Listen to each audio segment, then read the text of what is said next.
Hey guys, welcome back. It's Tuesday today. Our lesson we're working on today is how to solve word problems by just doing a drawing. So you guys remember every time we've had word problems, we have our steps we follow: read, write, draw, solve, check, right? And I think the hardest part we have is where it comes to the actual drawing. Some of you are drawing Picasso pieces and I'm not sure what you're doing. Others of you who are artists, you're taking about 20 minutes to make sure it is a beautiful picture. And we need to find somewhere in between those two, okay? So today it'll be a little different. We're not working in our packet. We're just gonna be going over the steps on what to look for when you're doing your drawing, what your drawing should look like, and then we're gonna solve just a couple problems.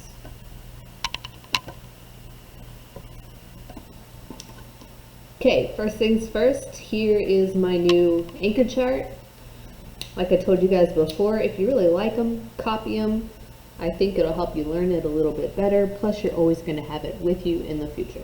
Okay, so today we're going over how to draw tape diagrams. I feel like Eureka, in all of the problems that we were doing that you needed to draw something out, all the word problems, we had to draw tape diagrams, but we didn't have the background on how to properly draw a tape diagram. And I think that was kind of our downfall with Eureka on how to solve word problems. So today we're gonna take it all the way back and we're just gonna learn how to draw tape diagrams to solve addition and subtraction. Don't pay attention to the smudge here. I'm left-handed. This is what happens when you're left-handed. It's a struggle. I know some of you know this. All right, so when we are drawing our tape diagrams, it's basically just a part, you guys would have known it as part, whole, right?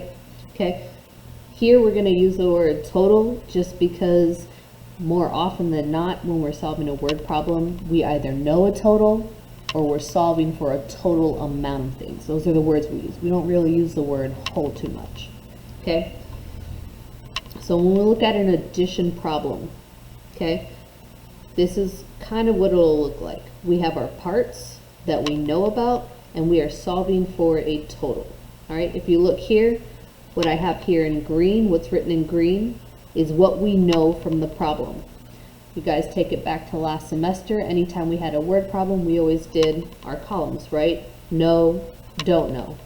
So what we know is going to be this part here for an addition problem. We know our parts. What we're solving for, or the answer to our question, is the total. It's the opposite in a subtraction problem. Okay, in a subtraction problem, we know a total, we know one part, and we're solving for the other part. Now, when we get into multiplication and division, this is going to look a lot different. Our parts and our wholes are going to be a little bit confusing, so we're going over this part tomorrow. For today, we're taking it back to easy second, third grade math, okay? And we're working on addition and subtraction, solving by drawing tape diagrams. Okay, so since you guys don't have the packet to work on with these problems, if you just guys want to take a blank sheet of paper and a paper and pencil, and then whenever I say pause, go ahead and like try to work that part out yourself, all right? So our problems are just going to be coming from this paper. Remember, it's not going to be in your packet. So don't be looking through your packet for this page. It's not there. All right?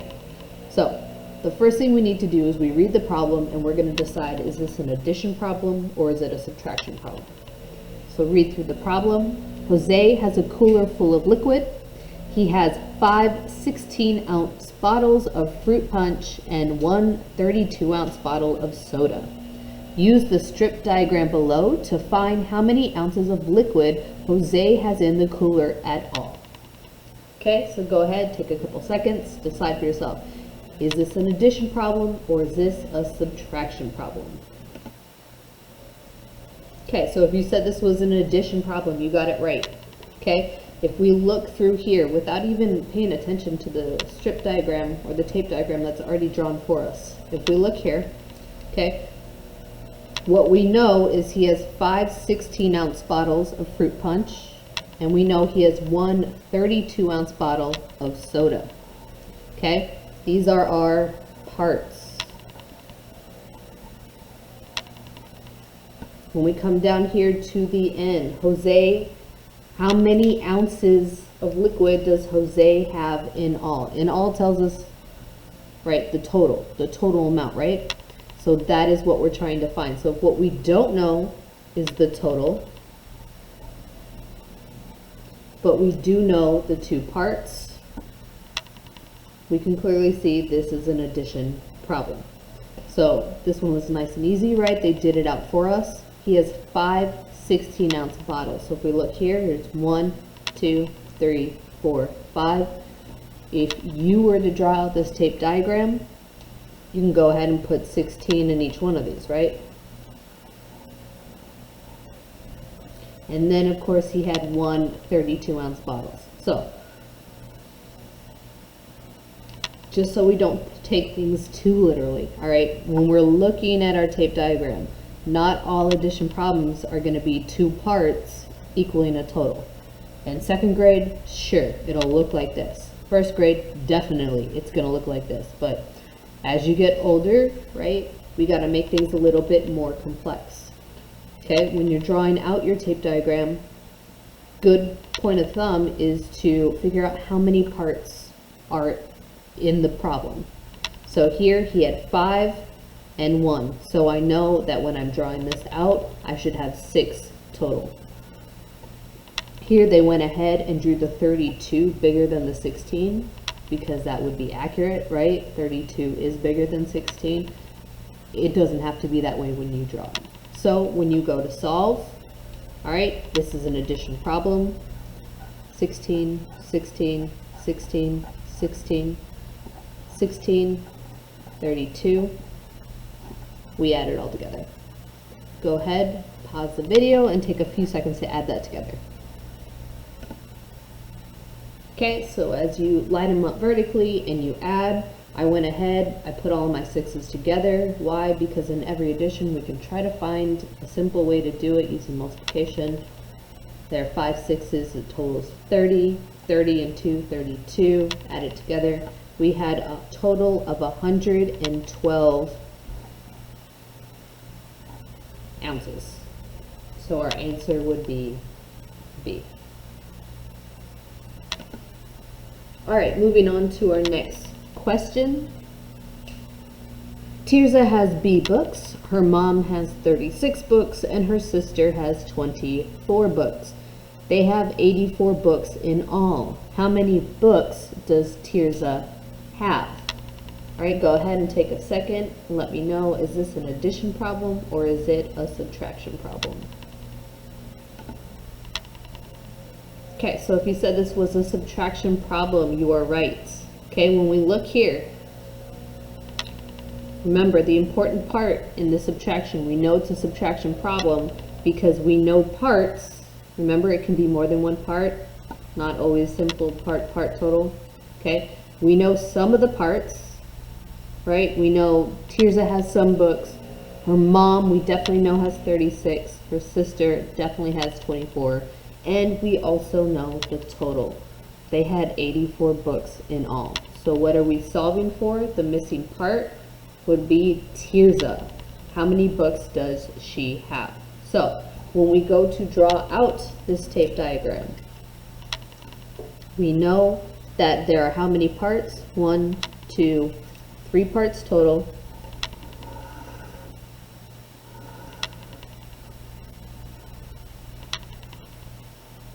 And the total amount of books is 84. So when we go to fill in our parts down here, the first would be Tirza.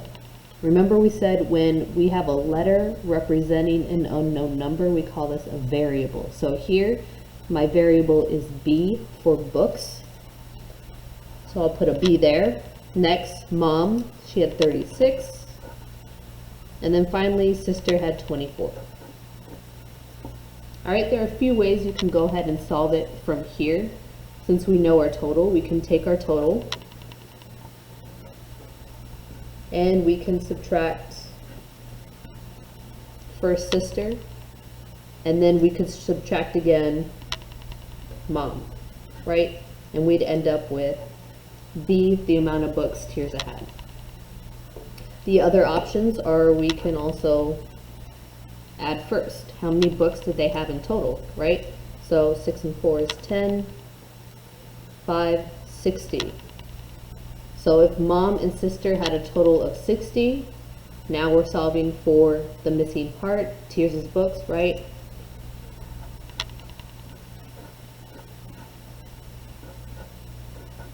$24. So we know that Tirza also had 24. All right, and once you do this, right, what's that final step after we solve our problem? We can go back and check it, right? So if we put in Tirza's 24 books, then if we added our 3 parts back together, we should end up back at 84.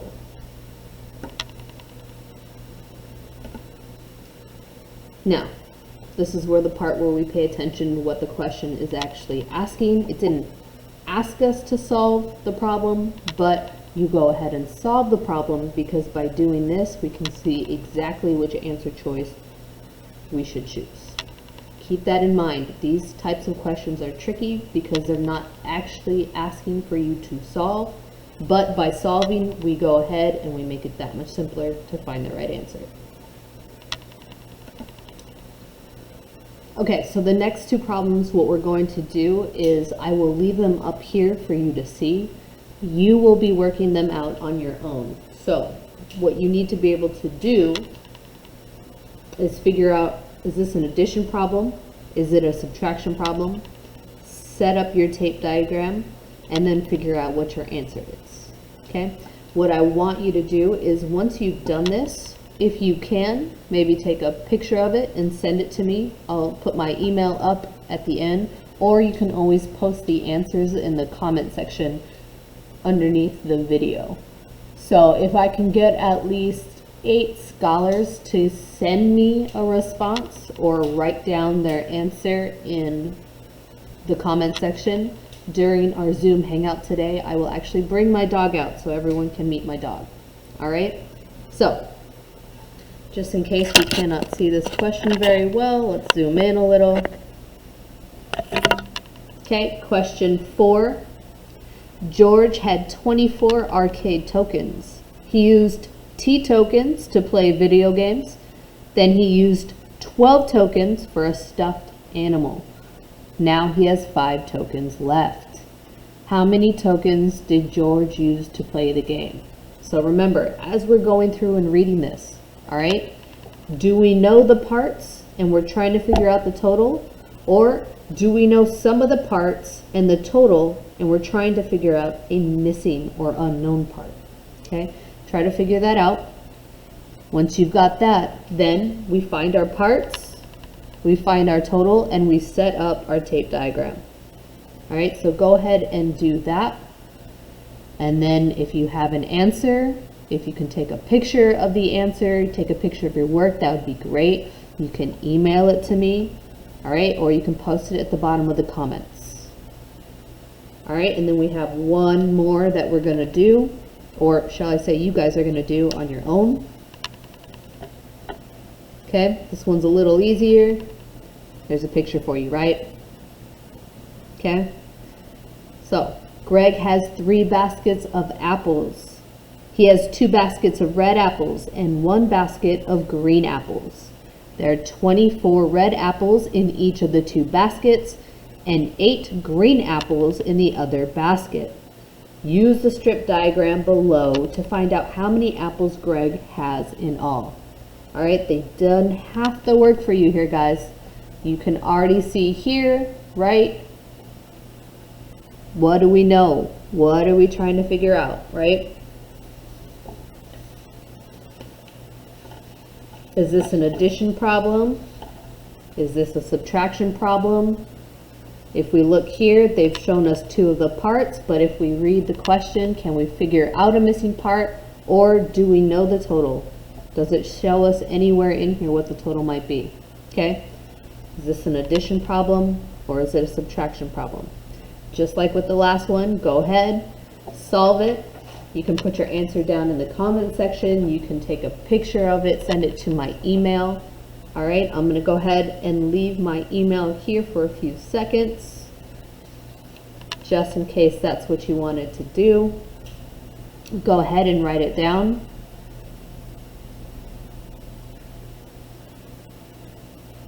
Remember, 8 scholars to either comment with their answer or send me an email with an answer, okay? It does not have to be the picture, just the answer is fine. All right, and I will bring out my dog for our Zoom session, okay? All right, so tomorrow, guys, we're gonna be doing the same thing, except we're going over multiplication and division. It will be a longer video because I don't think we went far enough into groups or numbers in each group during the school year. So hopefully I'll see lots of comments or emails.